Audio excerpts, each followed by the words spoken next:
Alina, and we're going to talk to you today about central axis. I find this is so helpful for my dancers for the different positions we're trying to balance in. One of the first things I do with them that's so fun is we talk about when you take a yardstick or a broom or anything a kid ever picks up when they're little and they try to balance it on their finger and how it wobbles if you don't find that exact central spot where it can perfectly balance on your hand, because every child's done that. They can really relate to that. So then we talk about that if we're going to take an eleve or a releve in first position, the central axis is going straight down the middle of the head and coming out down by the heels in the first position. So this is like your carousel horse, and they can all really relate to that. So teach them the big girl terminology of central axis, and they feel really excited about that. Explain it to them in something that they've seen before. So we're going to talk about the central axis is going straight through the body, coming out down at the bottom of the first position between the feet. Dancer's belly is in, sacrum is tucked, rib cage is closed, and we're going up eleve.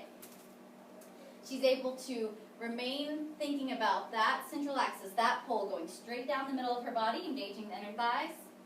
And then arms first or Kathano, your choice, Alina. And you're able to balance, and you're able to really visualize that straight line going down the center of the body.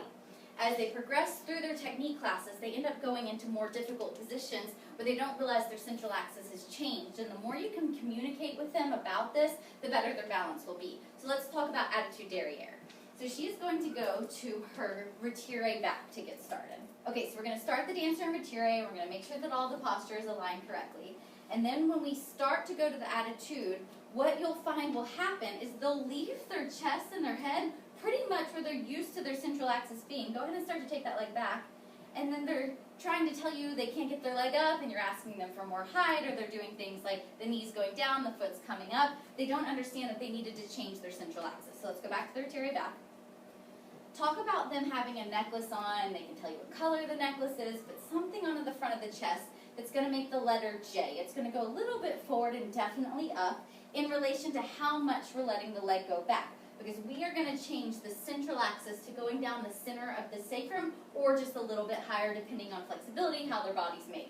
So she's going to start to take this leg towards attitude, but allow the ribs to isolate straight forward. As you get into talking about this, you're going to have your dancers who have isolated their ribs one way or the other, opposition of that leg, because they don't really want to feel that work in the back. They're trying to avoid that. Once you get the ribs going straight forward, like we have here, you'll have the dancer opening that working leg side. So we're going to ask her to spiral that chest around, dropping the shoulder. Central axis has changed from the top of her head, still coming out down between where the first position feet would be. So we've taught the dancer about changing that central axis. Thank you, Alina. Now we're going to show you some different angles of this. So we'll start the dancer in retire back.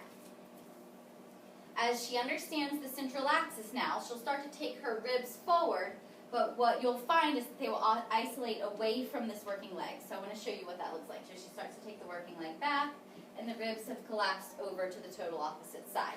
So we always tell the dancer, it's like your ribs are on railroad tracks and they're only allowed to go forward. Or you can talk about in their jazz classes that when they go front and back, they don't go diagonal front until they're going circles or something, but when you're just talking front and back, they understand to just go straight forward. So in the attitude, just isolating the ribs straight forward and not over to the side.